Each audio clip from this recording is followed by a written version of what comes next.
खिलाड़ियों में खेल कूद के वक्त शोल्डर का डिसलोकेट होना एक आम सी बात है। ऐसा ही एक मामला सामने आया जिसमें अमृतसर फोर्टिस स्कॉट हॉस्पिटल में कबड्डी खिलाड़ी रमनदीप सिंह के शोल्डर डिसलोकेट का सफल ऑपरेशन कर अत्याधुनिक स्पोर्ट्स मेडिसिन में अपनी विशेषता दर्ज करवाई है। खिलाड़ी रमनदीप सिंह गत काफी समय से इस पीड़ से परेशान थे। ये जानकारी doctor Tapish Shukla, associate consultant orthopaedics and sports medicine Fortis Escorts hospital ने दी। डॉक्टर ने बताया कि इस ऑपरेशन में अत्याधुनिक तकनीक का प्रयोग किया गया है, जिसके चलते रमनदीप सिंह का शोल्डर डिसलोकेट का सफल ऑपरेशन किया गया। अमृतसर से माही अरोड़ा की रिपोर्ट।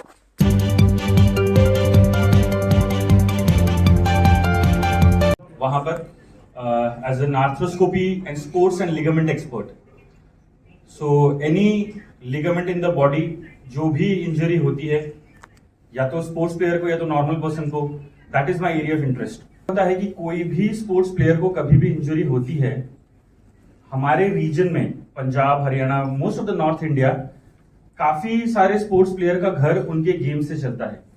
वो गेम में जितना अच्छा परफॉर्म करेंगे, उनके चांसेस ऑफ अर्निंग बढ़ते हैं और लिविंग अ डिसेंट लाइवलीहुड भी बहुत अच्छी तरीके से बढ़ता है। कॉन्टैक्ट स्पोर्ट्स मतलब जिसमें भी आपका दो लोगों की हाथापाई होती है, या तो कबड्डी या तो wrestling, rugby, these are contact sports. जितने भी कॉन्टैक्ट स्पोर्ट्स होते हैं उसमें शोल्डर के इंजरी के चांसेस बहुत ज्यादा होते हैं। इवन जो स्पोर्ट जिसमें थ्रोइंग बहुत ज्यादा इन्वॉल्व है, जैसे क्रिकेट में थ्रोइंग है, बेसबॉल में थ्रोइंग है, उसमें भी शोल्डर इंजरी के चांसेस बहुत ज्यादा होते हैं। तो ये प्लेयर्स जो ये पर्टिकुलर गेम्स खेलते हैं, इनमें once shoulder injury sets in, और अगर हमने उसको डायग्नोज प्रॉपर्ली नहीं किया, मैनेज प्रॉपर्ली नहीं किया, तो वो अपने पीक लेवल का एथलेटिक परफॉर्मेंस दे ही नहीं सकते। रमनदीप के साथ में भी सेम प्रॉब्लम होती थी कि जब 8 महीने पहले एक बार झड़प में कबड्डी खेलते खेलते उसका डिसलोकेट हुआ था शोल्डर, उसके बाद में उसने पहले फर्स्ट एड ली और शोल्डर रिप्लेसमेंट की ट्रेनिंग करी है। मैंने यहाँ पर as a consultant orthopaedics join किया है। It's been about 8 months that I am working here. जैसे कि मैंने बताया, रमनदीप 22 ईयर ओल्ड था, उसको डिसलोकेशन 8 महीने पहले हुआ था। उसके बाद में वापस से 4 बार डिसलोकेशन हुआ। एमआरआई एक बहुत इंपॉर्टेंट चीज होती है। इसके ऊपर एक शॉर्ट वीडियो बना है ताकि आप लोगों को समझ में आ जाए कि एक्चुअली होता क्या है। शोल्डर एक बॉल और सॉकेट टाइप का जॉइंट है। एक बॉल होता है, एक सॉकेट होता है। सॉकेट के अराउंड एक कवरिंग होती है, लेब्रम। ये लेब्रम शोल्डर को बॉल को अपने जगह पर रखती है और डिसलोकेट नहीं होने देती है। कभी भी झटका लग जाए और या फिर आपको चोट लगे, शोल्डर इस प्रकार से डिसलोकेट हो जाता है। जब वो डिसलोकेट हुआ तब ये लेब्रम अपने हड्डी से उखड़ जाता है और इसी को हम कहते हैं शोल्डर डिसलोकेशन का बैंकार्ड टियर। ओके, ना कि सिर्फ ये, एक हड्डी का पीस भी वहां पर उखड़ा हुआ था। जब मैंने इसके अंदर दूरबीन डाला तो आप देख सकते हैं ये हड्डी है। हड्डी के अराउंड लेब्रम बिल्कुल गल चुका था, वहां पर थोड़ा सा लेब्रम बचा था। तो लेब्रम होता है मांस, हड्डी के ऊपर मांस लगता है, वो मांस डिसलोकेशन के टाइम पर उखड़ जाता है। प्रॉब्लम यही है कि अगर हमने फर्स्ट टाइम दूरबीन में दिखा कि ऊपर से नीचे तक पूरा सिर्फ हड्डी है, कोई मांस का टुकड़ा वहां पर नहीं है, एक दूर एक छोटा सा मांस का टुकड़ा बस बचा हुआ था। साथ ही में जो शोल्डर डिसलोकेट होता है तो आपका जो बॉल है, बॉल के पीछे गड्ढा बन जाता है। ये रमनदीप के पीछे बॉल का गड्ढा था जिसमें हमने ये फ्यूचर एंकर डाला हुआ है। ये प्रोसीजर को हम कहते हैं आर्थ्रोस्कोपिक रेम्प्लिसाज की फुल रेंज ऑफ मोशन है। उसका कोई प्रॉब्लम नहीं है, कोई भी रेंज ऑफ मोशन में उसके रोटेशन, सबडक्शन सारे कुछ पूरे हैं। और 3 महीने में ये मेरे ओपीडी के सामने वो पुशअप्स मार रहे हैं। So that's about it. This is going to be our today's case. This is going to be our today's discussion. आज हमारा डिस्कशन यही चीज पे होगा कि आज हम इसलिए मिले हैं क्योंकि ये एक बहुत इंपॉर्टेंट टॉपिक है जिसके बारे में हमने बात करनी चाहिए। हमने फोर्टिस एस्कॉट्स हॉस्पिटल अमृतसर में एक arthroscopy and sports and ligament department शुरू किया है।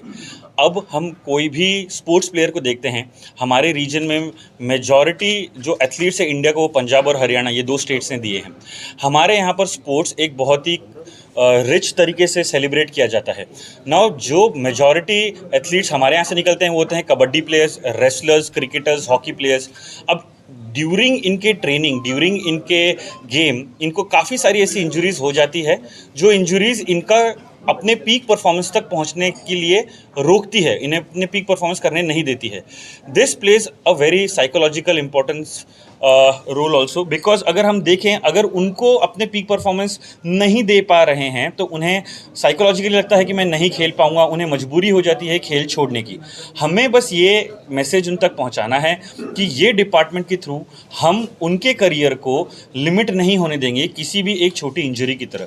खेलते खेलते आपको बहुत अलग अलग प्रकार की इंजरीज हो सकती है, जैसे आपको नी के लिगामेंट इंजरी हो सकती है, मोढे की, शोल्डर की हो सकती है, एंकल की हो सकती है, हिप की हो सकती है। कोई भी लिगामेंट इंजरी हो जाए आपको खेलते वक्त, इसके लिए 3 चीज़ें इंपॉर्टेंट है। सबसे पहले कि आप उसका डायग्नोसिस करेक्ट कर पाएँ। डायग्नोसिस के बाद में हमें कुछ प्रकार की इमेजिंग उसकी करनी पड़ती है और वो इमेजिंग के बाद में ट्रीटमेंट डिसाइड करके ट्रीटमेंट करना पड़ता है। ये डिपार्टमेंट यही चीज़ पे फोकस्ड है कि कोई भी करियर, कोई भी एथलीट का करियर उसकी इंजरी की वजह से लिमिट ना हो पाए और वो अपना पूरा करियर अच्छे से खेल पाए। सो मेरा ट्रेनिंग, जो भी मेरे ट्रेनिंग पीरियड में जिस भी सर्जन के under I was in France for a while, उसके बाद में मेरा ट्रेनिंग साउथ कोरिया में हुआ था। मैं जो भी सर्जन के अंदर ट्रेन कर रहा था वो सारे एलीट एथलीट्स में ही डील करते थे। और ऐसा ही हमारे आज एक एलीट एथलीट यहाँ पर है, मिस्टर रमनदीप। रमनदीप 22 साल के कबड्डी प्लेयर हैं। इनका 8 महीने पहले कबड्डी खेलते खेलते डिसलोकेशन हुआ था। उसके बाद में उन्होंने थोड़ा सा रेस्ट किया और थोड़ा सा एक्सरसाइजेस की, वो ठीक हो गए। उसके बाद में जब वो वापस से गेम में उतरे तो उनका शोल्डर गेम में उतरते से ही पहले गेम में ही वापस से डिसलोकेट हुआ। 3-4 बार उनका इसी प्रकार से खेलते खेलते डिसलोकेट हुआ। उन्हें लगा कि ये प्रॉब्लम उनको खेलने नहीं देगी, आगे अपना करियर कंटिन्यू नहीं करने देगी। ही इज़ वेरी यंग, वो 22 साल के हैं। उनका अभी लाइवलीहुड का एक मेजर सोर्स ऑफ अर्निंग इनका गेम है और इसीलिए उनको जब ये लगा कि नहीं हो पाएंगे, हम उनसे मिले। फोर्टिस हॉस्पिटल की ओपीडी में हमने एमआरआई कराया, इन्वेस्टिगेट किया। तब हमें पता ही लग गया था एमआरआई कराने के बाद में कि ये प्रॉब्लम जब तक हम सर्जिकली जो प्रॉब्लम हो गई है, इंजरी हो गई है, जब तक हम इसे सर्जरिकली ठीक नहीं करेंगे तब तक ये ठीक नहीं होगा। हमने रमनदीप को वही समझाया। Ramandeep was more than convinced. उनको कन्विंस होने में ज़्यादा प्रॉब्लम भी नहीं लगा क्योंकि उन्हें खुद को पता था कि उन्हें खेलते टाइम कितनी प्रॉब्लम हो रही है। हमने दूरबीन से अंदर गए, जो जो चीज़ उनकी ख़राब थी वो जोड़ी। जब भी शोल्डर डिसलोकेट होता है, आगे का एक बम्पर टूटता है, उसे बैंका टीयर कहते हैं। हमने वो बैंका टीयर को ऑपरेट किया। साथ ही में हमने जब शोल्डर डिसलोकेट होता है, बॉल जब बाहर निकलता है तो बॉल पीछे से दब जाता है और वहाँ पर एक गड्ढा बन जाता है। वो गड्ढे को भी हमने भरना बहुत ज़रूरी होता है। ये जो प्रोसीजर होता है गड्ढे भरने का, उसे हम कहते हैं arthroscopic remplissage. Technically challenging procedure है, but since I have been doing this since a long time, मैं काफ़ी टाइम से ये करता आ रहा हूँ और सारे एथलीट्स में ही मेजरली डील कर रहा हूँ। So it was hardly it took me 1 hour to do it. 1 घंटे में इनका पूरा सर्जरी हो चुका था। सर्जरी के बाद में पूरा दूरबीन के बाद में हमने इनका हर 4 हफ्ते तक थोड़ा बैंडेज में बांध के रखा ताकि हीलिंग हो। ये 4 हफ्ते में उन्होंने थोड़ी सी स्मॉल एक्सरसाइजेस करी ताकि इनका कोई भी जोड़ में स्टिफनेस ना आए। बहुत इंपॉर्टेंट होता है एक खिलाड़ी के लिए, सिर्फ ऑपरेशन करना काफ़ी नहीं होता। ऑपरेशन के बाद में जो भी जोड़ का ऑपरेशन हुआ है उसमें मूवमेंट पूरी आनी चाहिए। अगर आपकी मूवमेंट पूरी नहीं आई तो आप वो लेवल का वापस से नहीं खेल पाएंगे।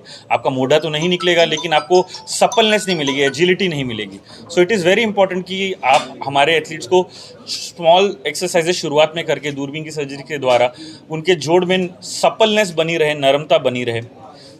4 हफ्ते के बाद में हमने इनकी फिजियो चालू करी। मेरे पर्सनल फिजियोज ने रमनदीप को काफ़ी अच्छी तरीके से ट्रीट किया। At the end of 2 months उनको पूरा रेंज ऑफ मोशन आ चुका था। मोस्ट इंपॉर्टेंट चीज़ शोल्डर में होती है रोटेशन मूवमेंट, इनके पूरे रोटेशन मूवमेंट आ गए। तीसरी चीज़, अगर जैसे जैसे इनकी रिकवरी बढ़ी, हमने स्ट्रेंथनिंग पे काम किया, छोटे मसल्स की स्ट्रेंथनिंग पे काम किया। इनकी स्ट्रेंथनिंग काफ़ी अच्छे से रीगेन करी। एथलीट्स में ये अच्छा हो जाता है, अगर सर्जरी बहुत अच्छे से करी है तो एथलीट्स का मसल मास पहले से ही बहुत अच्छा होता है। सो इट बिकम्स ईजियर कि मैं उन पे जो उनकी रिकवरी है वो काफ़ी फास्ट होती है, उनका मसल मास पहले से ही बहुत अच्छा होता है। नाउ जब हमने उसका 2 महीने के बाद में और स्ट्रेंथनिंग चालू की, at the end of 3rd month अभी रमनदीप के पास में फुल रेंज ऑफ मोशन है। वो आसानी से पुशअप्स पा रहा है। एक टाइप के पुशअप होते हैं जिन्हें सूर्य नमस्कार कहते हैं, इंडियन पुशअप्स। अगर आपको शोल्डर प्रॉब्लम है और तो आप कभी भी इंडियन पुशअप्स नहीं मार पाएंगे। अभी बहुत कंफर्टेबली रमनदीप इंडियन पुशअप्स मार पा रहा है। ये एक साइन है कि नो मैटर व्हाट, इनके शोल्डर को वापस से भविष्य में कोई प्रॉब्लम नहीं होनी चाहिए। सर्जरी के बाद में एक रिहैब का पीरियड होता है जो हर प्लेयर ने देना पड़ता है। ऐसा नहीं है कि मैंने आज सर्जरी करी और 1 महीने बाद में गेम में चले गया। सर्जरी के बाद में जितना इंपॉर्टेंट सर्जरी होती है उतना ही इंपॉर्टेंट होता है सर्जरी के बाद का रिहैबिलिटेशन। इसमें फिजियोथेरेपिस्ट का बहुत इंपॉर्टेंट रोल होता है। अब प्रॉब्लम इसमें तब होती है जब फिजियोथेरेपिस्ट अपनी मन की मर्जी के करें और सर्जन के साथ में कनेक्ट ना करें। तो मुझे हमेशा से ये मानना है कि फिजियोथेरेपिस्ट और एक orthopaedic surgeon, specially sports person मेरे जैसे, ये दोनों एक ही सिक्के के दो पहलू है। इन दोनों का साथ में मिलकर चलना बहुत इंपॉर्टेंट है। मैं अक्सर कोशिश करता हूं कि मैं जो भी मेरा से ऑपरेट हो, कोई भी एथलीट ऑपरेट हो, वो जहां पर भी रिहैब के लिए जा रहा है, अपने फिजियोथेरेपी के लिए जा रहा है, वो फिजियोथेरेपिस्ट से मैं काफ़ी अच्छे से कांटेक्ट में रहूं, ताकि अगर कुछ प्रॉब्लम आती है तो वो मुझे बता पाए, अगर वो स्लो जा रहे हैं तो मैं उनको बता पाऊं, अगर कुछ फास्ट कर रहे हैं तो मैं उनको बता पाऊं। ये गाइडेंस जब एक ऑर्थोपेडिक सर्जन और एक फिजियोथेरेपिस्ट दोनों मिलकर काम करते हैं, तब जाके 100% रिजल्ट की गारंटी बहुत अच्छे से हो जाती है कि फुल एंड टू एंड हमने मरीज को देखा, डायग्नोसिस से गेम में जाने तक एक डॉक्टर या तो ऑर्थोपेडिक सर्जन या तो फिजियोथेरेपिस्ट उसके साथ में था। उसको कोई भी डिसीजन अपने मर्जी से लेने की ज़रूरत ही नहीं पड़ी। दो क्वालिफाइड प्रोफेशनल अगर उसके लिए डिसीजन ले रहे हैं, उसे सिर्फ और सिर्फ उनकी बात माननी है और गेम तक जाने की जिम्मेदारी फिर दो लोगों की हो जाती है। ਰਮਨਦੀਪ ਸਿੰਘ ਹੈ, ਪਿੰਡ ਮੇਰਾ ਵਡਾਲਾ। ਤੇ ਮੇਰਾ ਅੱਜ ਤੋਂ 8 ਮਹੀਨੇ ਪਹਿਲਾਂ ਮੋਢਾ ਹਿੱਲ ਗਿਆ ਖੇਡਦਿਆਂ, ਤੇ ਫਿਰ ਮੈਂ ਰੈਸਟ ਕੀਤੀ 4 ਹਫ਼ਤੇ, ਤੇ ਫਿਰ ਮੈਂ ਗੇਮ 'ਚ ਗਿਆ, ਫਿਰ ਹਿੱਲ ਗਿਆ। ਤੇ ਫਿਰ ਮੈਂ ਡਾਕਟਰ ਤਪਸ਼ ਨੂੰ ਮਿਲਿਆ, ਤੇ ਇਹਨਾਂ ਨੇ ਕਿਹਾ ਕਿ ਆਪਰੇਸ਼ਨ, ਇਹਨਾਂ MRI ਕਰਾਈ, ਫਿਰ ਇਹਨਾਂ ਨੇ ਵੇਖਿਆ ਕਿ ਆਪਰੇਸ਼ਨ ਕਰਨਾ ਪੈਣਾ, ਫਿਰ ਆਪਰੇਸ਼ਨ ਕਰਾਇਆ। ਹੁਣ 3 ਮਹੀਨੇ ਹੋ ਗਏ, ਹੁਣ ਮੋਢਾ ਪੂਰਾ ਵਧੀਆ ਹੋ ਗਿਆ। ਕਿਹੜੇ ਹਸਪੀਟਲ ਤੁਸੀਂ ਗਏ ਸੀ? Scott hospital Amritsar. ਇਲਾਜ ਦੌਰਾਨ ਕੋਈ ਮੁਸ਼ਕਲ ਨਹੀਂ ਨਹੀਂ ਕੋਈ ਪੇਨ ਹੁੰਦੀ ਹੋਵੇ ਹੁਣ ਨਹੀਂ ਹੁੰਦੀ ਹੁੰਦੀ। ਹਾਂਜੀ ਹੁਣ ਵਧੀਆ ਪੂਰਾ ਮੋਢਾ। ਹੁਣ ਤੁਸੀਂ ਖੇਡ ਪਾਉਂਦੇ ਹੋ? ਨਹੀਂ ਅਜੇ ਪ੍ਰੈਕਟਿਸ ਕਰੀ ਦੀ ਆ, ਅਜੇ ਮੈਚ ਨਹੀਂ ਖੇਡਦੇ। ਗੇਮ ਕਦੋਂ ਸਟਾਰਟ ਕਰਨੀ ਹੈ? ਗੇਮ 5 ਮਹੀਨੇ ਬਾਅਦ। ਡਾਕਟਰ ਸਾਹਿਬ ਬਾਰੇ ਕੀ ਕਹਿਣਾ ਚਾਹੋਗੇ? ਡਾਕਟਰ ਸਾਹਿਬ ਬਾਰੇ ਬਹੁਤ ਵਧੀਆ ਆਪਰੇਸ਼ਨ ਕੀਤਾ ਇਹਨਾਂ ਨੇ, ਤੇ ਜੇ ਕਿਸੇ ਨੂੰ ਇੰਜਰੀ ਆਉਂਦੀ ਤਾਂ ਇਹਨਾਂ ਕੋਲ ਆਉਂ। ਬਾਕੀ ਐਥਲੀਟਾਂ ਨੂੰ ਕੀ ਸੁਨੇਹਾ ਦੇਣਾ ਚਾਹੋਗੇ, ਥੋੜਾ ਦੱਸ ਸਕਦੇ ਹੋ? ਬਾਕੀਆਂ ਨੂੰ ਕੀ ਕਹਿਣਾ ਚਾਹੋਗੇ? ਬਾਕੀ ਐਥਲੀਟ ਜੇ ਇੱਧਰ ਉੱਧਰ ਭੱਜ ਰਹੇ ਆ, ਉਹਨਾਂ ਨੂੰ ਡਾਕਟਰ ਤਪਸ਼ ਕੋਲ ਆਉਣਾ ਚਾਹੀਦਾ। ਇਹ ਬਹੁਤ ਵਧੀਆ ਮਤਲਬ ਆਪਰੇਸ਼ਨ ਕਰਦੇ ਜਾਂ ਇੰਜਰੀ ਹੁੰਦੀ ਕੋਈ ਵਧੀਆ ਹੈਂਡਲ ਕਰਦੇ। ਠੀਕ।